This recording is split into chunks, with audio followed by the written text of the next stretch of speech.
you stick to the facts about geopolitics rather than going off into the religious side of the dangers of Islam. And your website is politicalislam.com. What you've done is translate the Hadith and Quran in a lineal time sequence rather than kind of jumbling the books up for large and small books.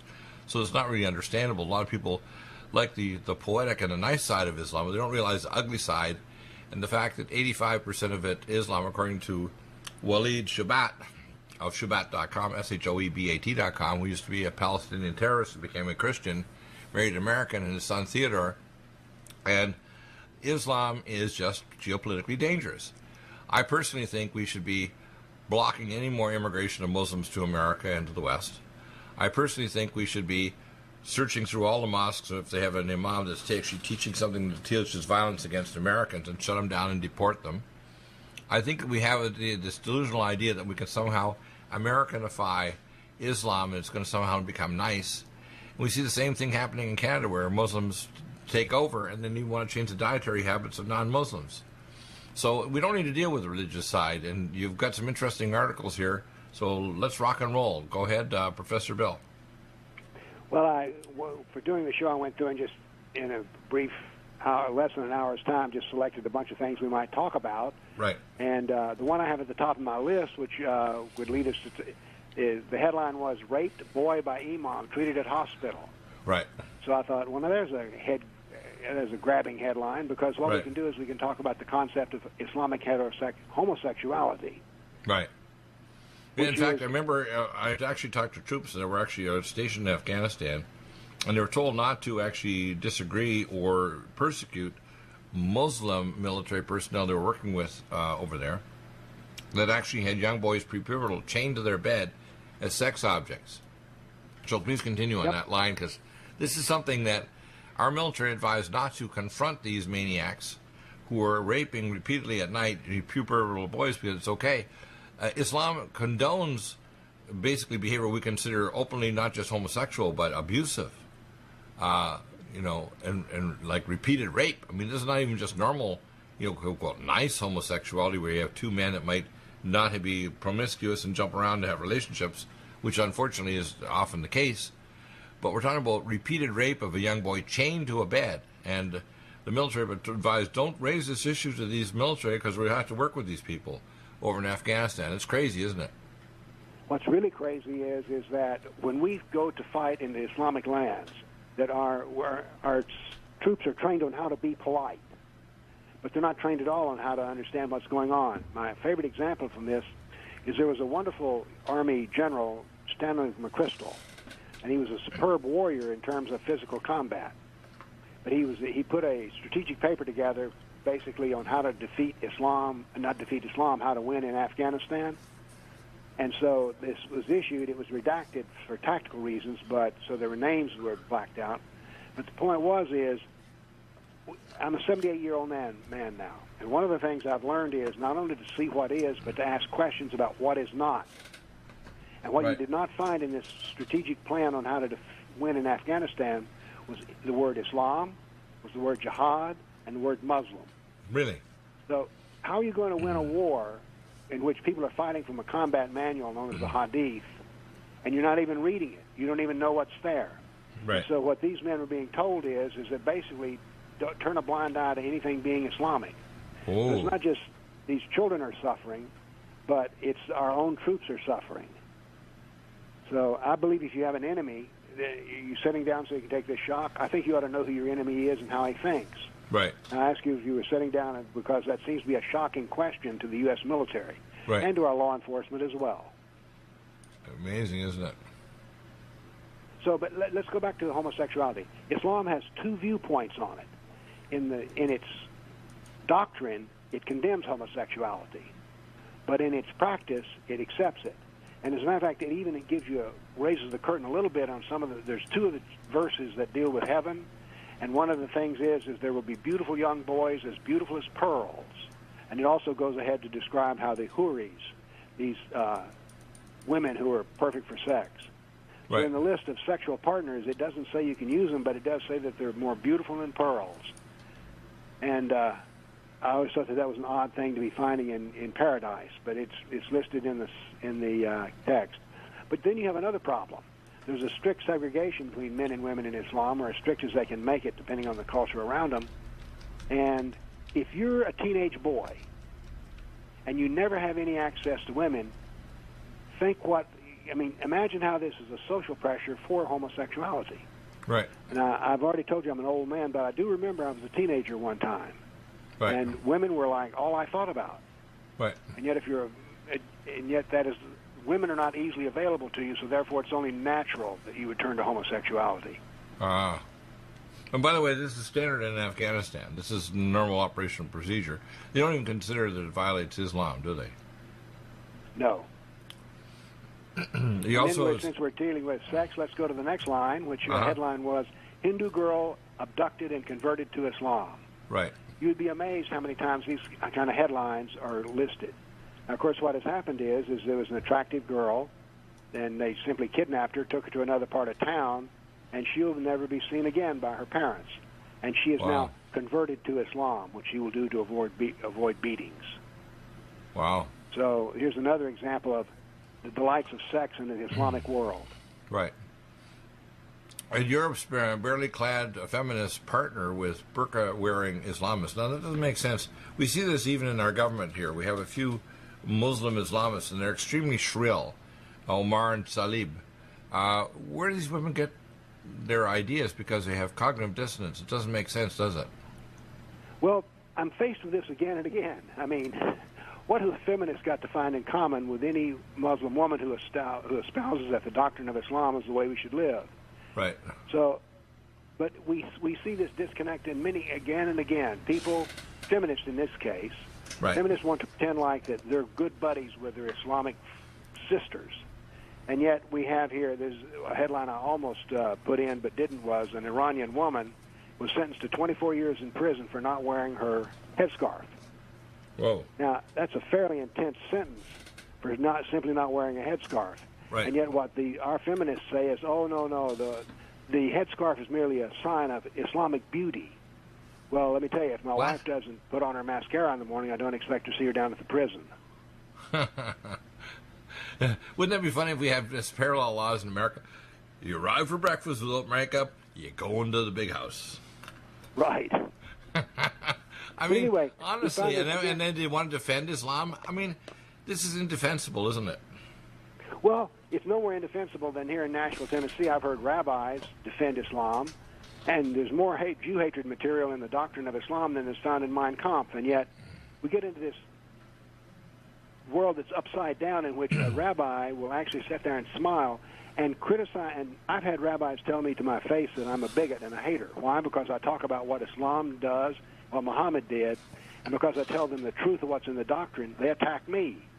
So it's not just the women. Oh, my. I see the same in Christians. They do the same thing. They've met their best friend Ahmed, and they don't want to hear anything at all about the persecuted Christians in Islamic lands.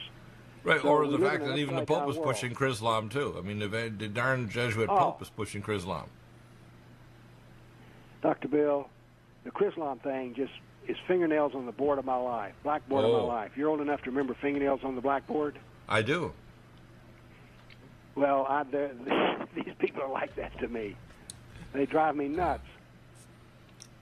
Maybe I have become insane after studying this stuff for long enough. I'll tell you what your problem is. Crazy. It's like that statement, that speaking the truth in a time of tyranny is an act of, of terror or war.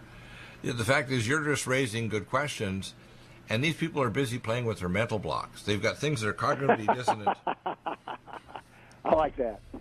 Yeah, it's like a child playing with blocks. So you can't put the puzzle or thing together because they're not they're cognitively dissonant. So the two pieces won't match. But it's okay. They still will play with them. It's right. It's like having two completely different types of doll or weapon or something, and it never works together. But you keep playing, and that's what these people do. Let me talk a little bit more about Islam and Iran in the prison system for women. Right.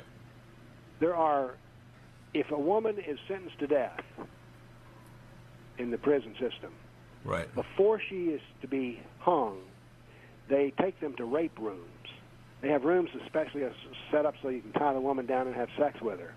Well, why do they do that? Because you see, that is illicit sex, and for the illicit sex, they'll go to hell. Because you see, the reason she got raped was she was attractive to the man, so it is her fault that she got raped. And since she had illegitimate sex with an illegitimate way, then she's going to go to hell. So it's not just that she'll have a prison sentence; they also give her a sentence for paradise. I find that sort of an interesting theological aspect of torture and pressure and sentencing, punishment. That's pretty disgusting. See, I think the rest of the, I'm getting my retching index is happening. You're actually making me geopolitically retch. By the way, have you noticed that just about, if you see the material that I see on a daily basis, right? When I first started looking at this material, I couldn't take it. As a matter of fact, when I first started studying Islam, I couldn't read anything about Islam after supper. But I've now read this stuff so much, I'm like a triage surgeon. Blood may be up to my ankles, but I'm just having another day at work. You just take off the little towels and throw them over in the corner so the nurse will get them out of the operating room, right? Right. Oh my gosh! Some of this stuff. One of the frequent comments about people who do the work that I do is, "You cannot make this stuff up." And by the way, I don't see any of the Republicans or the Democrats, either party, actually dealing with this. Neither. No. That includes Trump himself. No. I don't see anybody dealing with this. Do you? I don't at all. And after Trump was elected, I know that a lot of the people said, well, I can go back to doing what I was doing, playing golf on Saturday, and not worry about Islam, because he's going to take care of it. When he's not taking care of it. I don't think he likes Islam, but he doesn't really know more about Islam than the average person. Donald Trump is a building blue-collar genius, but he is a blitherer. He's a narcissistic blitherer. He is completely devoid of any wisdom or intelligence in most areas other than building buildings. Which he's good at, I'm told. Very good at buildings. Very good. He gets down there with the contractors and he can work out. But guess what? Building buildings is not running America. And nope. And you don't tweet over minor things. You're going to tweet over big stuff. So you can, a lot of stuff should be done behind closed doors. For example, I believe what it should do is clean out the nuclear weapons for Lower Chile Island and Punta Huerte, and put a ban to make sure that none of the Venezuelan oil comes to Cuba to get their 46,000 troops, including the private car Maduro, out. We even have Hezbollah. You know, Hezbollah and the Muslim maniacs, Islam, are in Venezuela to support the communists. Now, why would there be an alliance between communists and Islam? Because they all have the same goal, to defeat the West. They're both totalitarians, and I think they look at each other with some degree of respect. Right. And that's the problem, you see. We don't understand that. We think that, well, we just defeat the Democrats, everything's going to be okay. It's not okay. Under Trump, things are happening. By the way, let me explain to you. Now, Donald Trump has one overwhelming advantage which you have not mentioned. Right. That advantage is he was not Hillary. Yeah, I've got her name changed, by the way. Her name is Hitlery Rotten Clinton. Hitlery. Anyway, my daughter after the election said, "Who did you vote for?" I said, "I did not vote for anybody. I voted against." Yeah, exactly. I don't know how long it's been since I've walked in the voting booth and says, "I'm really wildly enthusiastic about this person." And usually what I vote for is the less disgusting. Exactly. Now, the problem is right now, Trump is significantly less disgusting than the Democrats, but he needs a lot of lessons. He needs to have how to actually stabilize the world economy, get rid of the weapons of mass destruction aimed to us, get rid of these mosques in America training second and third generation Muslims to do violence against Americans. We've got thousands of Muslim cells and 42 live ammunition training camps inside America for lower 48 states. Why do we tolerate that? There's one place right outside New York City. What do they call it? Islama something or other? Islamberg? Right outside New York. Something like 72 acres. Islamberg. People say, well, why do we tolerate that? I don't know. Send our forces in, clean the damn things out. How come Muslims can do live ammo tests to see how they can attack and kill Americans, and we tolerate it? Why? Because we're incompetent. And that includes Trump, by the way. We're incompetent. Let's face the facts. Back in a moment.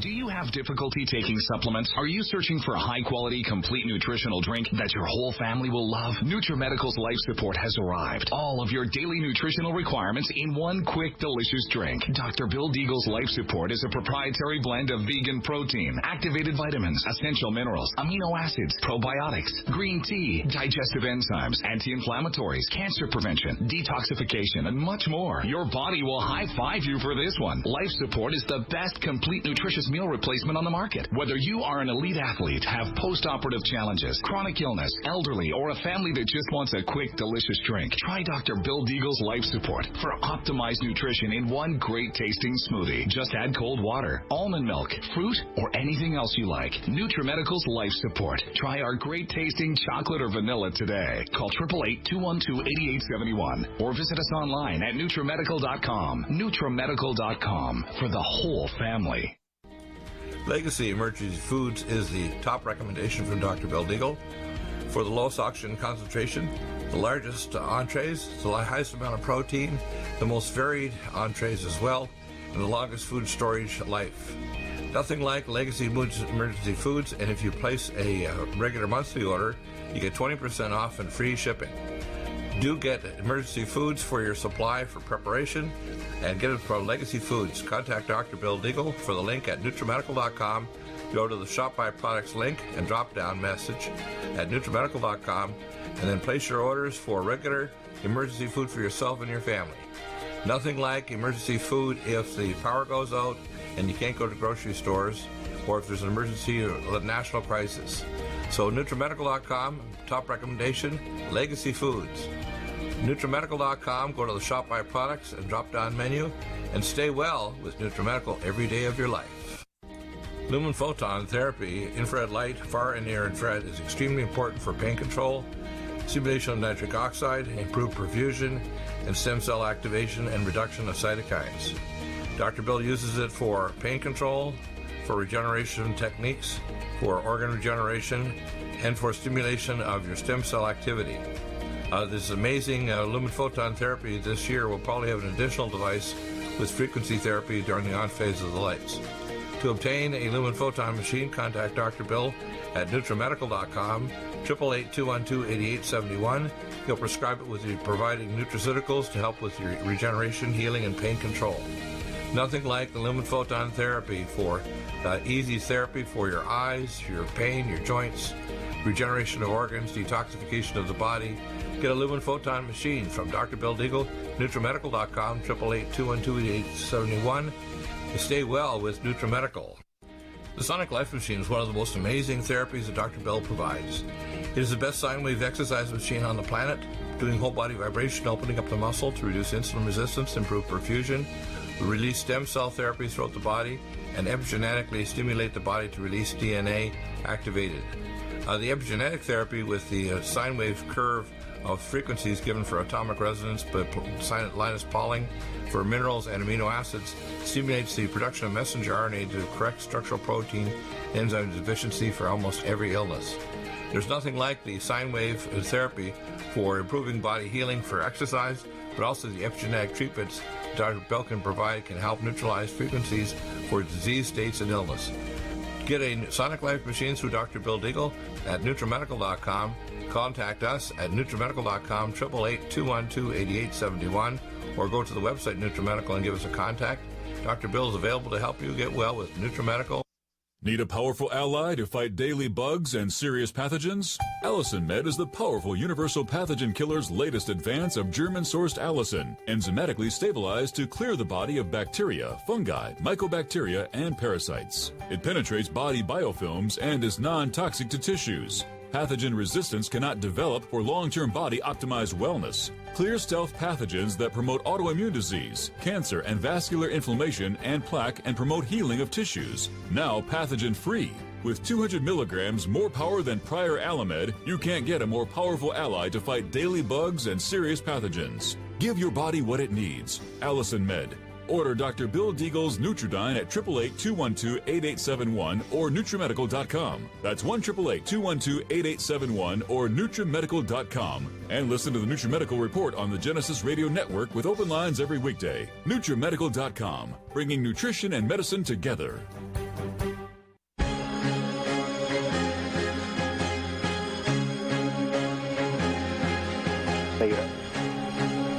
They don't really tell you what's all in there. There we And are. about a third of it is. And we're coming back with the amazing Professor Bill Warner. And if you want to visit his website, do purchase his books. This is essential reading. If you want to listen to the show, that's great, but get the books. Read the Hadith and the Quran. Read all this information. And I'm mainly interested in geopolitical effects. It's one thing to find in religion nauseating. The other is that they want to affect my diet, my life, and whether or not I have to do certain things. That's where it gets nauseating and disgusting, isn't it? Well, I think we even have one of the headlines here. The last one I put to you, talking about training and teachers. Right. Mandatory teacher training denigrates Christianity and exalts Islam. Right. What's happened is over the past few decades, past decade actually, since 9/11, Right. the Muslims are the best enemy you'll ever have. And by that I mean they know how to go to war better than anyone else. I started off this show complaining about the fact that we don't train our troops and law enforcement about the true nature of Islam. Islam does teach their students about us.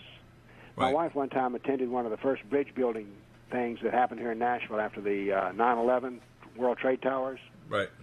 And there was an imam, a Baptist minister, and a rabbi.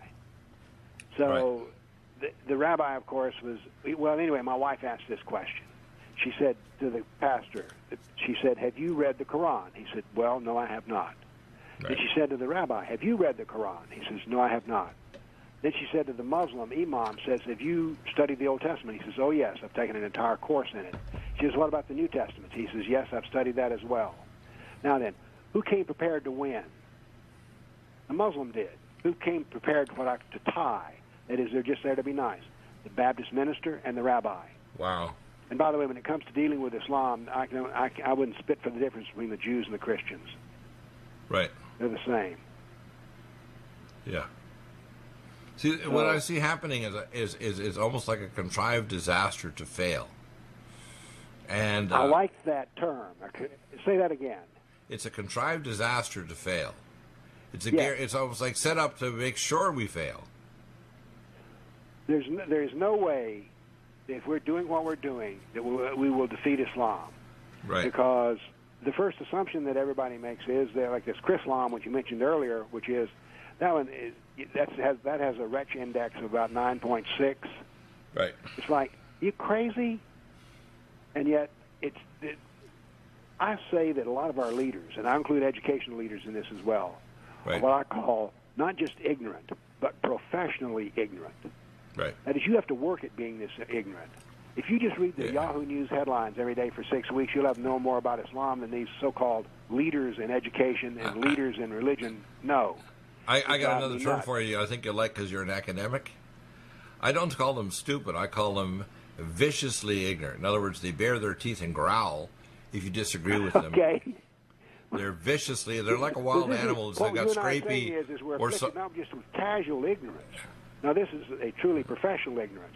Yeah, it's like a professional, like an animal that's got some cortical eating virus, eating their cortex of their brain, and you've got like they got scrapey, or they've got some kind of brain-eating cortical virus, and they'll actually growl at you. Think if I can shut up the person raising these issues, everything will be okay if I just shut up the messenger. I gave one lecture at Vanderbilt University here in Nashville. I was invited in by a political group that was conservative, and so I thought, well, this is an academic university, so the title of the talk was A Statistical Analysis of Islam's Text. Now, does that sound like a good academic subject? Statistical analysis? So I've got all these charts and graphs, which you could, by the way, I welcome you to check them out on politicalislam.com. Right. And so I presented these charts and graphs and explained what they meant and explained the concept that the statistical analysis shows that Islam is dualistic, that is, it always has two contradictory point of views, and they're both true. Right. So when my talk was over, and it was about a 40-minute talk, a man stood up in the back of the room and started screaming at the top of his voice, screaming. He was dressed nicely. He says, "You don't know anything about Islam. You're a fool. You're an idiot.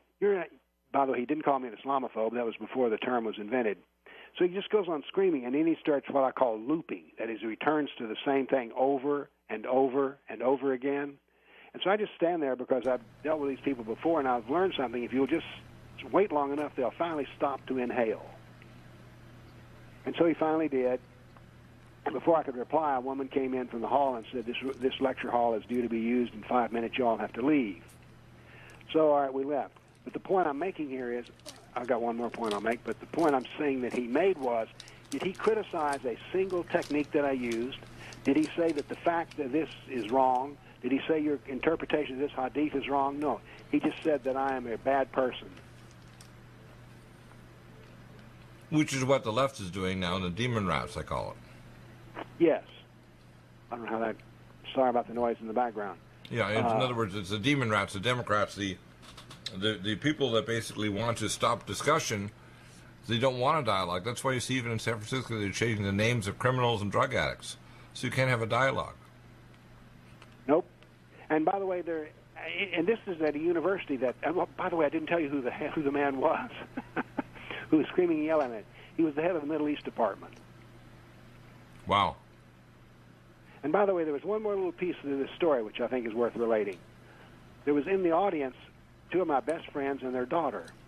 Now, the two, their mother and the father are keen. We were best friends. But she looked at me with a little doubt because, after all, she's going to Vanderbilt University herself as a student, and she's being taught at the university that anybody who says anything wrong about Islam is, of course, a bad person. So what happened was this man from the Middle East department came around to the door to start haranguing me as soon as I left. And she walked up and she says, "Hi, my name is such and such, and when I took my Judaism 101 course, you came in and told us that Islam had a very special treatment for Jews and that you protected us." She said, "This man has told a different story today." She says, "What do you say to that?" And he said, "Well, these hard right conservatives," she says, "I don't want to hear about conservatives. I don't want to hear about left and right. I want to hear about how did Muhammad deal with the Jews." He turned on his heel and strode away. And in that moment, this girl, she suddenly realized that he, the Middle East Department chairman, had lied to her and that the friend of her parents had told the truth. So in that moment, she flipped. It was like, okay, he lied, you told the truth. So that's a little story about trying to bring truth to a university, which is, it's a difficult process because you and I are both trained in some form of science. And I was taught something called critical thinking, fact-based reasoning. Right. And that used to be considered that's the high standard of all thought process, is that it's logical and rational. But now then there are professors who tell me that if it's rational, that's just a form of white supremacy. I mean, we now are denigrating the very foundation of the university, which is fact-based reasoning. And the universities are committing suicide by doing this. Makes me very sad. Because in a proper society, we would be holding debates on this issue, not screaming and yelling at me that I don't know anything about what I'm doing. Wow. So basically what he's saying is your white skin trumps any ideas you have that make sense and are even decent. And yet they would say the worst sin you can have is to be a racist, but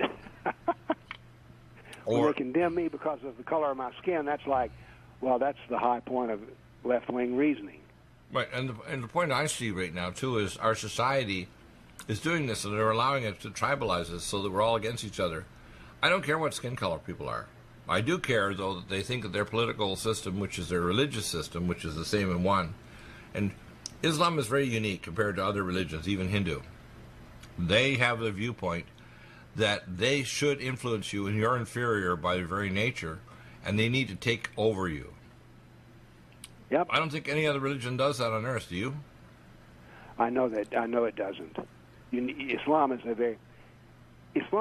when you first study Islam, you may think, well, it's kind of like us. It's similar to this. It's similar. They got a concept of one God, for instance. But what you discover, the more you look at it, there's not one single thing in Islam that is exactly like what we have. Nothing. That is, they don't have a real golden rule of ethics. Instead, they have their own rule, which is a Muslim is a brother and a sister to every other Muslim. But where am I on that? Well, it turns out I'm outside the fold. Right. So. And also, you remember where Islam basically worships Allah, which is the moon war god of Mecca and Medina. It's not the same God as Abraham, Isaac, and Jacob, the God of the universe. And we hear sometimes idiots like this, the Jesuit Pope, pushing for Islam, trying to say it's the same God. It's not. And in fact, I remember one of my friends who actually showed me in the Mosque of Omar, around the Stone of Abraham there, they'd written in Arabic that it says Allah had no son, but he had 3 daughters, and it actually names them. Miriam, da-da-da-da. It has 3 daughters. So Allah had 3 daughters, which are goddesses, but no son. So in other words, Right. it's saying there's no such thing as a real connection to Christianity and the idea that God, if it was the same God, had a son called Yeshua, which is the incarnation of the Father in the flesh. So Right. this is a very straightforward thing that's said there. And the guy that showed me was a Christian, was a stonemason, whose family did stonemason work in Jerusalem for thousands of years. He was actually rebuilding the Church of the Holy Sepulchre and the Russian Orthodox Church in East Jerusalem. So these lying Muslims, so they consider lying actually a sacrament, don't they? Well, Muhammad repeatedly advised Muslims to deceive the kafir if he would advance Islam. Right. So now think about that as an ethical principle in business. Let's say that you're in business with a man and he's a Muslim. Everything seems to be Jake. He seems to be has a nice smile, but yet deep and within him is a teaching that you're not actually his brother, that you're a kafir and you are inferior to him. Well, none of us want to be dealing with somebody who thinks we're inferior, and Right. yet there it is. And he's also told that deception is the way to deal with a kafir, because Muhammad repeatedly advised it. And then the one that I love is, they say there are 99 names of Allah, and one of those names, it states clearly, is the Great Deceiver. Now, Sounds like that Satan to is- me. That is the most astounding statement to make, is that Wow. Allah is the best deceiver. Wow. And yet there you're stuck with it. So since Muhammad advised deception and Allah said that he was a deceiver, can you see how business deals might go south Yeah. when it got tight? And by the way, Now, of this course, is the thing you don't understand is you're dealing with a Muslim, and he may not buy into that. He may say, no, I would never lie to another man. That is, he doesn't actually follow his own doctrine. So if he doesn't follow his doctrine, then he can be a decent human being. You can do business with him. But how do you know this? They don't. You have to assume That if makes he's a sense. Muslim, then he's going to be a liar, a deceiver, and he's going to backstab you. You won't know until the blade is shoved between your ribs. Just make sure he puts the blade horizontal so it goes between the ribs to your internal organs, rather than vertical where it gets stuck before it gets through your ribs. Haha. So there we have some of the problems with an ethics system. And by the way, here's all I care about with your religion. All I care about your religion is 2 things. What ethics does it teach? Right. And what character does it develop? Right. If you'll think about it, what I'm saying to you is I want to know who you are in dealing with me. Not are you going Right. to heaven or hell. Right. How will you treat me? And how will you be as a neighbor? If my barbecue pit catches on fire, will you come over and help me put it out or not? I don't know. Well, you know, a real Christian, and again, I assume you're also a real Christian, is real simple. You, number one, love God with all your heart, soul, and mind, and you fill the cup of faith, which means you know that if you don't turn to God and the truth in the Bible, you can't actually love your neighbor as yourself, and not like inferior like in Islam, and that you're also going to treat your neighbor as if they're an extension of yourself. That means they have to be Right. decent, okay? And the decency of Christianity allows us to have a constitutional republic in America, which is not the same as Canada. If you try to criticize Islam in Canada, you go to the big house. You go to jail. If you criticize them in Europe, you're going to be I sanctioned. weep when I see that. Have you ever studied much about the Canadian Prime Minister Trudeau? It's disgusting. Oh, you have studied him then. Oh, yeah, I know him well. See, I have relatives up there, and I spent the first half of my career in Canada. It's a disgusting Really? place. Now, Canadians are completely frustrated with them. I have tons of Canadian friends up there. And I can tell you what's going on in Canada. Now he's losing his slur because he's a good-looking guy, like his mother. He's evil like his father, who had 666 on his car. 666, this is Pierre-Elliott Trudeau. And I know a lot more because Pierre-Elliott Trudeau's deputy prime minister was my grandmother's brother. Alan McCacken was his deputy prime minister for years, so I know a lot of ugly Canadian stuff. My grandmother's brother was the deputy prime minister. Interesting. Interesting stuff. Deagle has creds, hey? But I totally agree with you. You are a master of the wizardry of unveiling the veils on Islam. It's ugly, nasty, noxious. Are you still looking for that one iodine that you can really trust? A medical doctor endorsed product that is backed by honest research and true integrative science? Then search no further. Go to NutriMedical.com for Dr. Bill Deagle's Nutriodine, proven time and time again to be the very best iodine available for you. Nutriodine is the only Tesla-activated monatomic plasma iodine in the world. It optimizes mitochondrial function and generation of new mitochondria, from totally neutralizing the venom from a desert recluse spider bite in Southern California to eliminating malaria parasites reported by medical missionaries in central India. Dr. Bill's Nutriodine is simply the most powerful healing formula there is. Nutriodine clears the body of all known pathogens, restores it to an alkaline state, and even promotes stem cell regeneration. Order Dr. Bill's Nutriodine today at 888-212-8871 or visit us online at NutriMedical.com. Red Deer Velvet DR is an amazing new product with a patent to preserve 300 biomolecules and 6 hormones, same as fetal life, where you don't age at all. The state of fetal life allows the 300 biomolecules and 6 hormones produced by the placenta to be supportive of the regeneration of tissues and organs, with maximum apoptosis, changing the tissue and organ structure of a fetus. That's why if fetal surgery is performed, there is no scar. Taking 2 to 3 capsules twice a day with oncomycin, myco-D2, provides an amazing support for regeneration of any tissue and organ in the body, and even advanced stem cell therapy support treatment. Do get NutriMedical's Red Deer Velvet DR from Dr. Bill Deagle at NutriMedical.com, NutriMedical.com, 888-212-8871. Stay well and stay young with NutriMedical. Hi, I'm Dr. Bill Deagle, MD, AAEM, ACAM, A4M, of NutriMedical.com, and a consultant providing email advice free on advanced protocols for your optimized wellness and advanced technologies to heal and regenerate you. You can contact us at NutriMedical.com, that's NutriMedical.com, or 888-212-8871. You get free email starter protocols of our top medical-grade nutraceuticals, initial testing, and recommendations for your own primary doctor to do, as well as recommendations to give you an idea of a consultation and a full protocol to try to help you regenerate your tissues, heal naturally without the use of toxic polypharmacy. I can send test kits to you as well anywhere in the world and provide you recommendations to referral of specialty clinics worldwide. So contact me, Dr. Bill Deagle, at NutriMedical.com. That's NutriMedical.com, or 888-212-8871. At NutriMedical.com, we have the most amazing drinks with the best mouthfeel, highest quality bionutrient exposure to your body to heal and regenerate, and the most powerful persistence of nutrients to heal your body dramatically.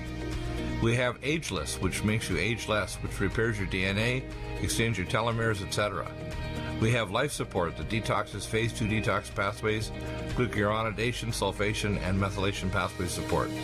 We have Glycemics that blocks the carbohydrate absorption and helps with diabetes or weight loss, and as well helps with people that are trying to build up muscle, using things like our special formulas from Dr. Wolf called Mega Muscles between meals along with Sports Energy Light.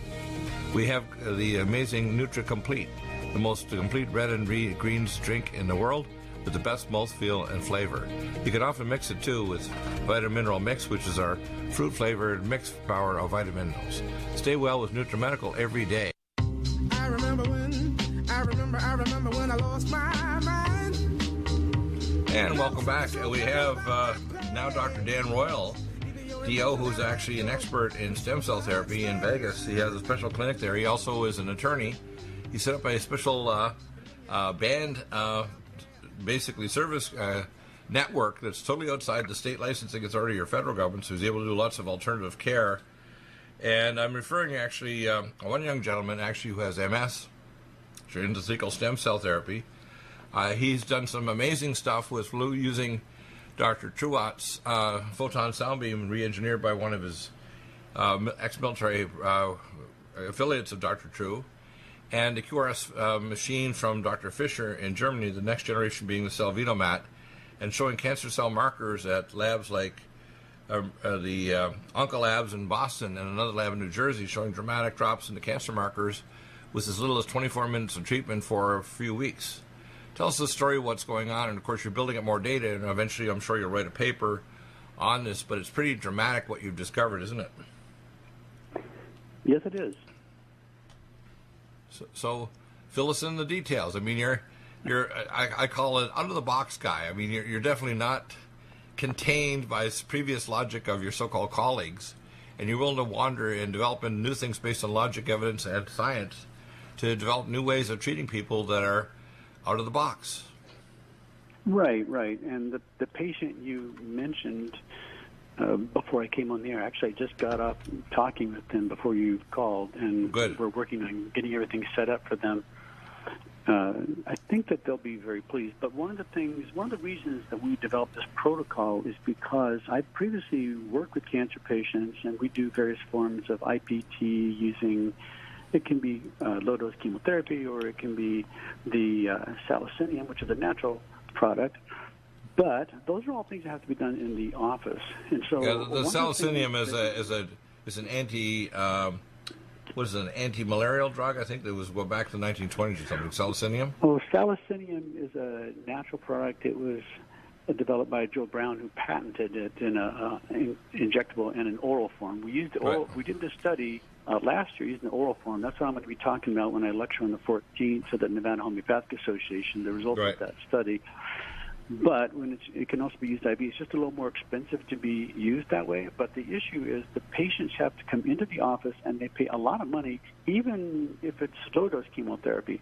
We found a methodology that works very well, each of the components separately, but even better together synergistically. They can be done in the office and or at home. And the reason I like using it at home, because it's perfectly safe. We're using a combination of light, sound, and frequency, but they can use it for themselves, their family, their dogs, and it lasts a lifetime. It's not something that they're going to be treated for and have to come back again. Tell us about this treatment. Give us some more details. You're going through it pretty quick. So what is the salicinium treatment for, and what are the components? Well, the salicinium can be given directly, or it can be given in conjunction with insulin to lower the blood sugar, just like you might do a low-dose chemotherapy, because when you lower the blood sugar, theoretically the cancer becomes more vulnerable, and the medication given at that time can penetrate more easily, and therefore you need a lower dose. But salicinium is designed to inhibit the production of nagalase. That's something that is an enzyme made by the cancers and viruses to inhibit or paralyze your immune system. So we have to stop that production so that your immune system can make the macrophages it needs just to identify and eliminate the cancer and the virus. That's the primary objective of salicinium, or the oral component called Orosal. Now, I think if you take the Orosal, you turn a little yellow for a while, but it goes away in a few weeks, doesn't it? No, I've never seen that happen with any of our patients. It's just really? Okay, it's something that somebody told me, but I've never had personal experience. So go ahead. Yeah, no, it's perfectly safe. Even my wife uses it because she found that it actually helped her to lose a little weight. Nice. But you can put it in water. You can drink it throughout the day, or you can just take it straight and take it all at once. But what we found was if the patients would follow the very simple protocol that we gave them, the nagalase levels would come down within the first month, and over 80% of the patients that we treated. And then if they stuck with it a couple of months, the percentages went to over 90%. And what was interesting is when we increased the number of patients in the study, so we went from, let's say, 20 to 34, the percentages didn't change one bit. So the numbers didn't make a difference. They seemed to be stable with increasing numbers of patients treated. The study we're working on now is just combining the pulsing electromagnetic field. You mentioned the QRS, and we'll soon be using the upgraded version, the Cell Vital. So we use the pulsing electromagnetic field in combination with the photon sound beam. That generates the plasma field. But the photon are they just holding the electrodes in their hands, or are they putting it on a target organ? They generally hold on their hand. If they're having pain, you can use the electrode on the specific area, and we've had patients whose pain has been completely resolved, with whether it's plantar fasciitis or hip pain, knee pain. That one patient who came from Chicago, she had hip pain for a year, and we did one treatment, and it was gone and never came back. Wow. So you can use it for the treatment of pain. It's going to circulate throughout the entire body because you have a ground. So the whole body is going to be affected, but you get a much higher exposure when you put it direct on the area of injury or pain. Now, besides the salicinium, I have a product we call Cell Defense Plus that's 700% more absorbed curcumin, and the only thing that reduces cancer stem cells and knocks out Nagalase that I have in my armamentarium right now is their Cell Defense Plus, but we're looking at another product brought from India that's not 700% more absorbed, it's like 2,000% more absorbed. And that one we may actually private label here shortly. I'm looking at that coming in from India. They have a new way of making this super absorbed, because what happens is that curcumin, turmeric, is probably the most powerful anti-cancer thing we have, but it's extremely poorly absorbed. And we have to understand, we also, by the way, have the Nagalase frequencies. It's 337 hertz. So I have my epigenetic frequency machine, so you could use that with people, or they can have generate a field that actually knock out Nagalase, which stops Nagalase, actually prevents infections from being, seek and destroy them, or cancer cells. Both cancer and infections will generate Nagalase. And so knocking out Nagalase is a big deal. That's why the salicinium sounds like it's a really good idea. And you do IPT, which is insulin potentiated chemotherapy. We now have, of course, a need to try vaccine against the blood vessels of cancer, which Trump allowed with his new need to try law. I don't know if you can still get the GCMAF. I had trouble recently when I was searching for it. One of the facilities over in Europe was it's getting more difficult to get. I have a practitioner up north who's been getting it for maybe 14 years, so I just get it from him. But they've changed so if the you way can find that they're making. If you can find a contact from me, I'd like to get that, because I have some people who want that. And of course, I like to refer to clinics like yours or Dr. Winkler here locally for people who need IPT cancer therapy and stem cell therapy. You're one of the best stem cell guys, because you can actually pull their stem cells from their blood at a fraction of the cost of other stem cell clinics. And you can put it back in their joints under X-ray guidance, or have an anesthesiologist put it intrathecally if you got ALS or MS or some central nervous system degenerative disorder. So that these are other options that allow layers, along with our epigenetic frequency treatment, peptides for the brain, and of course my Red Deer Velvet DR. Whenever you're trying when you're treating cancer, you're trying to raise the redox state of the tissues, which the QRS mat and the photon sound beam does instantly. It literally generates ozone in the body. In fact, you can smell the ozone coming off the body when you use a photon sound beam. So the ozone actually immediately changes the redox of the cells, along with the QRS mat and the photon sound beam. And then, of course, it's generating ozone, and it's generating light, photons, and it's generating frequency, and it's generating sound. So you're being affected by all those things simultaneously. Now, I have a Sabbath Nagalase frequency generator now that I can actually send your people, and they can actually just turn it on and have it going 24/7, which generates a resonant frequency to block electromagnetic radiation. Because basically, you have to think of cancer as an escape phenomena to gene silencing of specific minerals. Cancer started to take off like a rocket with electropollution over 120 years ago, with the dawn of electricity and alternating current. In the last 20 years, with now smart reader, smart grid, and now 5G network, cancer rates are going crazy, especially with mineral depletion, so you don't have the trace elements to prevent cancer from taking off. Because cancer basically is an infection. I call cancer as a fungus, like one of the terms. But it's a combination of things like Epstein-Barr virus and fungi inside the cell, and the escape phenomenon we call cancer. Cancer is smart and tough cells trying to survive. They're like a prepper with an IQ 200 and billions in the bank and 6 tours of duty, and they're going to survive even if they have to kill the king.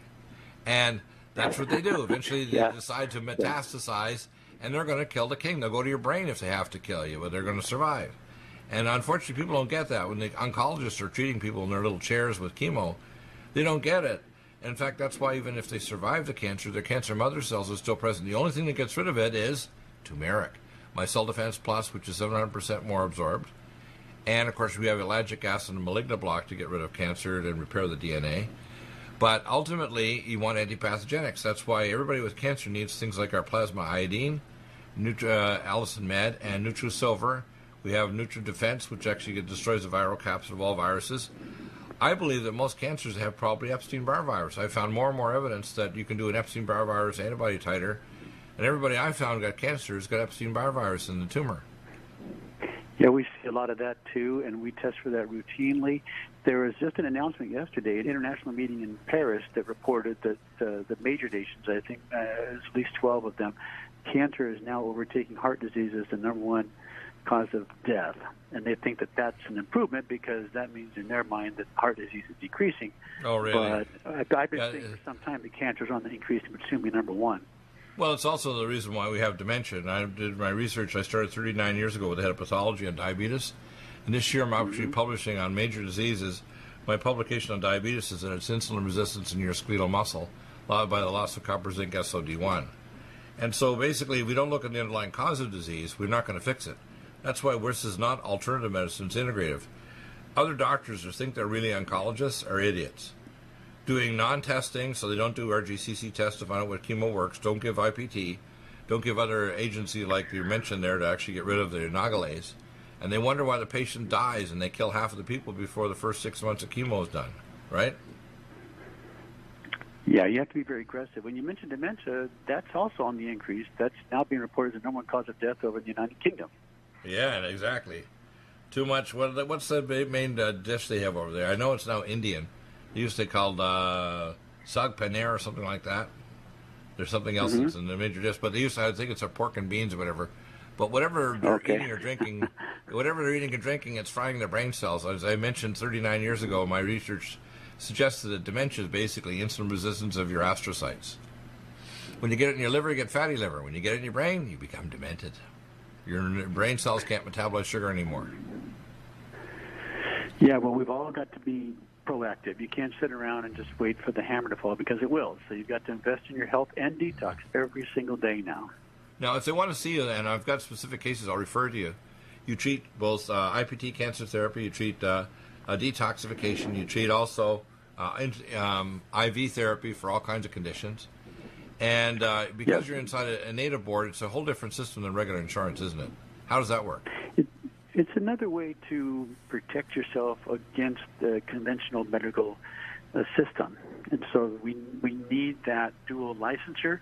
We do have insurance. There is insurance through one of the Indian nations. It's Heritage Health and Wellness that is supported by the Hopi Nation. That's for people who want health optimization. That's the old major medical where you pay the high deductible, low premium with a health savings account. So that is available to the Indian nation as well. Right.